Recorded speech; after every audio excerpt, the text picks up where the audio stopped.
એક જંગલમાં બગીરા નામનો એક સિંહ રહેતો હતો. તે ખૂબ ગરડો થઈ ગયો હતો. તેનો એકનો એક દીકરો હતો. તેનું નામ કબીરા હતું. એક દિવસ તે તેના દીકરાને બોલાવે છે અને કહે છે કે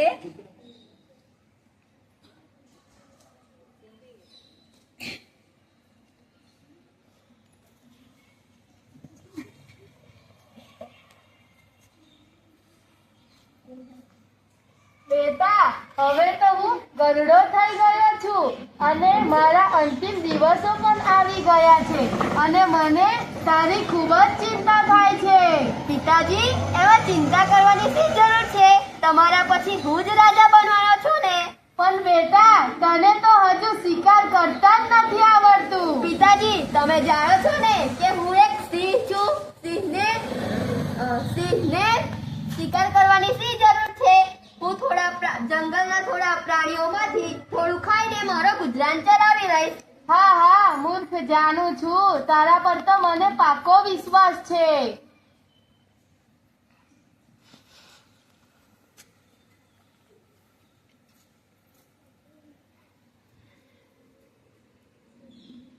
થોડા દિવસો પછી બગીરા સિંહ મૃત્યુ પામ્યો. ત્યારે કબીરા સિંહ રાજા બન્યો. રાજા બન્યા પછી જંગલના બધા જાનવરોને બોલાવ્યા અને સભા ભરી. રાજાજી, મેં એક સિંહણની શિકાર કર્યો હતો અને આ સિંહણ કહે છે કે આ માંસ મારું છે. ના મહારાજ, મેં કોઈ ચોરી નથી કરી. આ શિકાર મારો છે. ના મહારાજ, આ જુઠ્ઠું બોલે છે. ના, આ મારો છે. તમે બંને જણાએ મારી ઊંઘ બગાડી નાખી. મારો આ ન્યાય છે કે તમે આ એક માંસનો ટુકડો તમે અહીંયા રાખીને જતા રહો. કેવો લાગ્યો તમને મારો ન્યાય?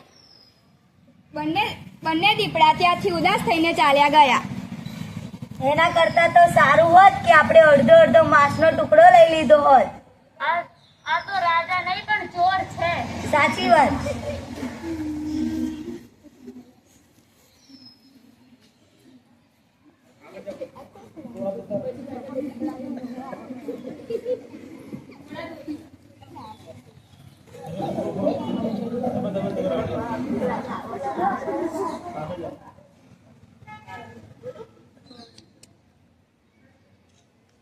આ વાત તમે બધા ધ્યાનથી સાંભળો. તમને ખબર છે ને કે મને બહુ ઊંઘ આવે છે. આજ પછી તમે જે શિકાર કરો તેનો અડધો હિસ્સો મારી ગુફામાં આવી જવો જોઈએ. જાઓ.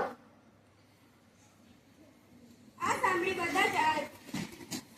બધા જાનવરો ચાલ્યા ગયા અને જંગલનો રાજા સિંહ પણ ગુફામાં ચાલ્યો ગયો. કેટલાક દિવસો સુધી આવું જ ચાલ્યું. સિંહની ગુફામાં તેનો ખોરાક આવી જતો. થોડાક દિવસ પછી બે દીપડા લડતા આવ્યા.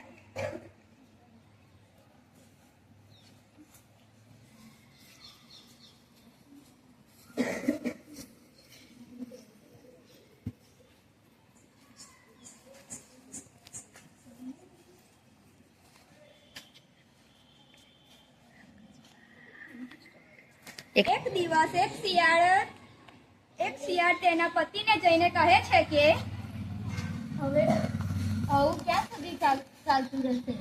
તે જ કે શિકાર આપણે કરીએ અને તેનો અડધો હિસ્સો રાજા લઈ લે. અરે આવું ના બોલ. આ જંગલનો રાજા છે. હું તને કહી દઉં છું કે હવે હું મારો હિસ્સો રાજાને નહીં આપું. આવું ના બોલ. આ વસ્તુ જંગલનો રાજા જાણશે તો આપણને મારી નાખશે. શું ખાલી મારી નાખશે? તે ગુફાથી બહાર નીકળતા જ તેના પગ દુખી જાય છે. તે સિંહના નામે કલંક છે, કલંક. હવે હું મારો હિસ્સો નહીં આપું. તારે આપવો હોય તો આપજે. આ બધી વાત પાછળ સંતાયેલો એક હાથી સાંભળતો હોય છે. તે હાથી બગીરાનો સેવક હોય છે. તે સિંહની પાસે જાય છે અને કહે છે કે મહારાજ, આવું ને આવું કરશો તો પ્રજામાં તમારી બીક નહીં રહે. હાથી, મારા પિતાજી તમારા સહકાર હતા, હું નહીં. સમજ્યા? જતા રહો અહીંયાથી. મહારાજ, ભૂલો નહીં. તમે એક સિંહ છો અને સિંહ પોતાનો શિકાર કરીને ખાય છે. કોઈનું એઠું નહીં ખાતો. તું કહેવા શું માંગે છે? મહારાજ, આવું ને આવું કરશો તો એક નાનકડો ઉંદર પણ તમારી સાથે અકળાઈને વાત કરશે. જા અહીંયાથી જતો રે. મહારાજ, હું ઈચ્છું છું કે તમે એક સિંહ બનો અને આળસુ આદત છોડીને એક જવાન સિંહ બનો અને બાજુના જંગલ સિંહ આવશે તો તમારી સાથે તમારી ઉપર એક જોખમ લગાવીને તમને મારી નાખશે. હા તો સારું છે ને, હું તેનો સંધિ બનાવીને તેને મારી ગુફામાં રાખીશ અને મારો મોટો ભાઈ બનાવીને હું સૂઈ રહીશ અને તે મારી માટે માંસ લાવશે. થોડા દિવસો પછી જંગલના બધા જ પ્રાણીઓ પોતાનો ખોરાક જાતે ખાવા લાગે છે. સિંહ માટે કંઈ જ મોકલતા નથી. સિંહ માટે કંઈ ખોરાક જતો નથી એટલે સિંહ બહાર આવે છે અને જુએ છે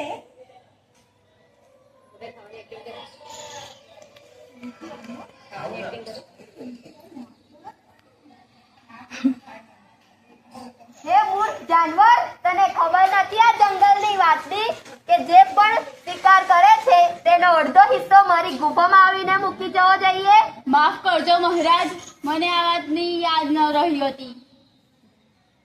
લાય, હવે આ માંસ મારું રહેશે.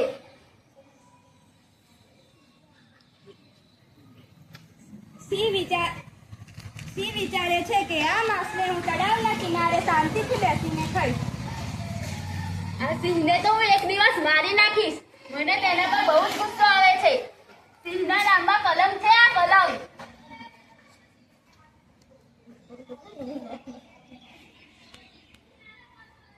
અરે, આ માંસનો ટુકડો તો નદીમાં પડી ગયો. હવે હું શું કરું?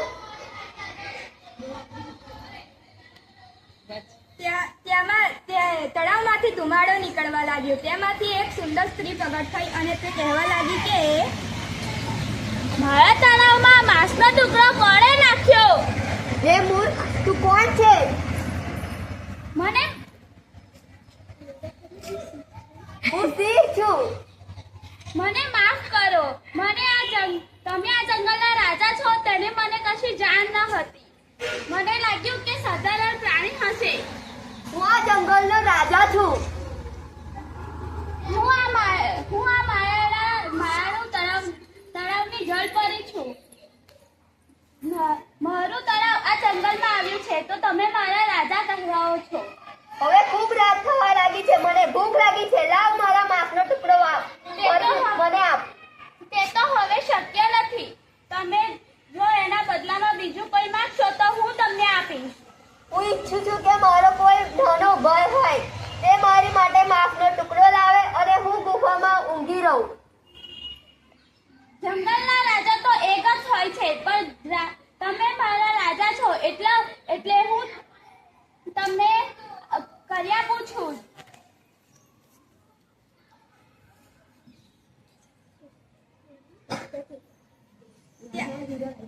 એકદમ જલપરી ત્યાંથી ગાયબ થઈ ગયા અને તળાવમાંથી એક સિંહ આવ્યો.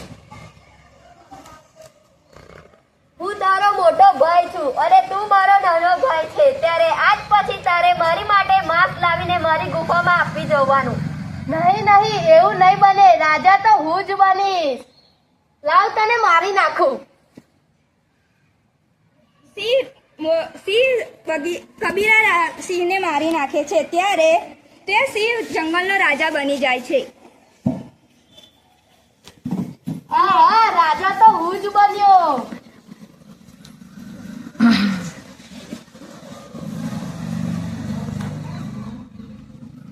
અને આ સાંભળીને જંગલના બધા જ પ્રાણીઓ ખુશ થઈ જાય છે. शेर की निकली सवारी।